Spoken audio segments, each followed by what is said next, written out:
जय श्री कृष्ण। सभी को मेरा नमस्कार। जैसा कि आप सभी जानते हैं कि कार्तिक मास को व्रत, पूजा, दान, पुण्य आदि की दृष्टि से सबसे पवित्र महीना माना गया है। इस महीने की प्रथम तिथि एकम से लेकर पूर्णिमा तक की हर एक तिथि का विशेष महत्व है। इसीलिए इस महीने का कार्तिक स्नान, जिसे कार्तिक नहाना भी कहते हैं, महत्वपूर्ण है। जो पूरे महीने व्रत नहीं कर सकते हैं वो पंचतीर्थीय का व्रत कर कार्तिक मास का स्नान का पुण्य प्राप्त कर सकते हैं। यह व्रत कार्तिक शुक्ल पक्ष एकादशी से 5 दिन तक यानी पूर्णिमा तक किया जाता है।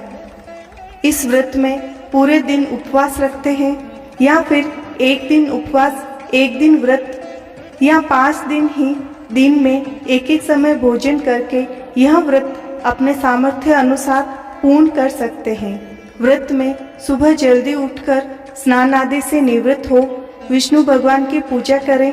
विष्णु भगवान की तस्वीर या मूर्ति ना होवे तो राधा कृष्ण की पूजा करें। दीपक जलाएं, जल का कलश रखें और कार्तिक मास की कथा सुनें। कार्तिक महात्म्य भी पढ़े या सुने तो बहुत ही उत्तम है। कार्तिक पूर्णिमा के दिन सत्पात्र व्यक्ति को भोजन जिमाकर यथाशक्ति दान दक्षिणा दें। यह व्रत 5 वर्ष करके पंच भिक्षु की पूजा, हवन आदि करके भी उद्यापन कर सकते हैं। उद्यापन में 5 जोड़े जिमाकर यथाशक्ति वस्त्र, दक्षिणा आदि भेंट करें। कार्तिक मास में तुलसी में जल सींचना और तुलसी माता की पूजा करना बहुत ही उत्तम माना गया है। इस व्रत को करने से सुख सौभाग्य में वृद्धि होती है। इस व्रत की कथा इस प्रकार है। एक नगर में साहूकार रहता था। उसकी बेटे की बहू कार्तिक मास का व्रत रखती थी। वह कार्तिक मास में सुबह जल्दी उठकर गंगा जी नहाने जाती थी। वह पराये पुरुष का मुंह नहीं देखती थी। उसी नगर में राजा का लड़का रहता था। वह भी गंगा जी नहाने जाता था। राजा का लड़का कहता था कि मैं सुबह नहाता हूँ तो मुझसे पहले कोई भी नहीं नहाता।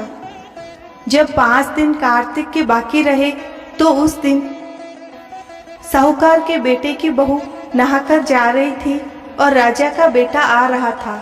शोर सुनकर जल्दी से जाने लगी, जिससे अपने मोती की माला वहीं पर भूल गई।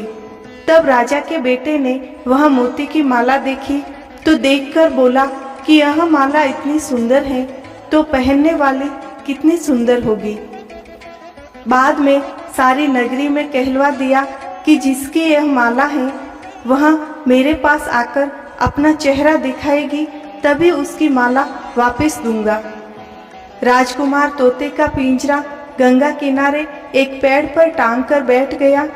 सुबह साहूकार की बहू आई तो पहली पेड़ी पर पांव रखा और ईश्वर से प्रार्थना की कि यदि मुझ में सत्य है तो इसे नींद आ जाए। राजकुमार को नींद आ गई और वह नहाकर चली गई। राजा का बेटा जब उठा तो तोते से बोला, क्या वह आई थी? तोते ने कहा, आई थी। राजकुमार ने कहा, कैसी थी? तो तोता बोला, आभा जैसी बिजली, गुलाब जैसा रंग। राजकुमार को उसे देखने की उत्सुकता हुई। उसने कहा, मैं अंगुली चीरकर लेट जाऊंगा, फिर मुझे नींद नहीं आएगी। दूसरे दिन वह अंगुली चीरकर बैठ गया। जब वह स्त्री आई तो भगवान से वही प्रार्थना करने लगी। राजकुमार को नींद आ गई और वह नहाकर चली गई। तब उसने तोते से पूछा तो तोते ने सारी बात बता दी। तब राजकुमार बोला, मैं आंखों में मिर्ची डालकर बैठूंगा, और वह रात को आंखों में मिर्ची डालकर बैठ गया। वह स्त्री आई और चली गई। राजकुमार ने तोते से पूछा, क्या वह आई थी? तो तोते ने कहा, आई और चली गई। तब राजकुमार ने कहा, मैं बिना बिस्तर सारी रात जमीन पर ही बैठूंगा, जिससे मुझे नींद नहीं आएगी। सवेरे जब वह आई और भगवान से वही प्रार्थना की तो राजकुमार को नींद आ गई।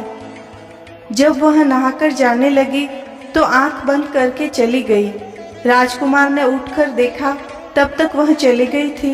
वह बोला, मैं आग की अंगीठी रखकर बैठूंगा जिससे मुझे नींद नहीं आएगी। वह अंगीठी रखकर बैठ गया।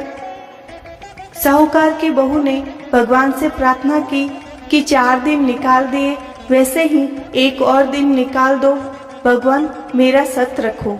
भगवान ने उसके धर्म की रक्षा की। 5वें दिन भी राजकुमार को नींद आ गई। जब वह नहाकर जाने लगी तो तोते से बोली कि पापी से कह देना कि तेरे 5 दिन पूरे हुए हैं, इसीलिए मेरी मोतियों की माला मेरे घर भेज देना। राजकुमार के उठने पर तोते ने सारी बात बता दी। तब राजकुमार ने सोचा कि वह तो सच्ची थी, इसीलिए भगवान ने उसके धर्म की रक्षा की और उसका सत्य रखा। थोड़े दिन बाद राजकुमार को कोढ़ निकल गया। वह बहुत दुखी हो गया। तो राजा ने ब्राह्मण को बुलाकर पूछा कि मेरे बेटे का शरीर क्यों जल रहा है। तब ब्राह्मण ने कहा कि पतिव्रता स्त्री पर बुरी नजर रखने के कारण उसे रोग लगा है। तब राजा ने पूछा कि अब कैसे ठीक होगा। तब ब्राह्मण ने कहा कि साहूकार की बहू को धर्म की बहन बनाकर चुंदड़ी ओढ़ाई और उसके नहाए हुए जल से नहाए तो इसका कोढ़ ठीक हो जाएगा। राजा उसकी माला लेकर घर गया और साहूकार से बोला, यह माला आपके बहू की है, उसके नहाए हुए जल से मेरे बेटे को नहला दो। साहूकार ने कहा कि वह तो किसी परपुरुष का मुंह नहीं देखती है। इस नाली के नीचे राजकुमार को बैठा देना। जब वह नहाएगी तो ऊपर से पानी गिर जाएगा। राजकुमार नाली के नीचे बैठ गया और जब जल उसके ऊपर गिरा तो उसकी काया कंचन जैसी हो गई। वह पूर्ण रूप से स्वस्थ हो गया।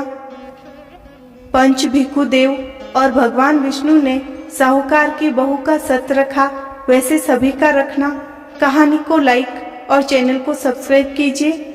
आपकी सभी मनोकामना पूर्ण हो। जय श्री कृष्ण।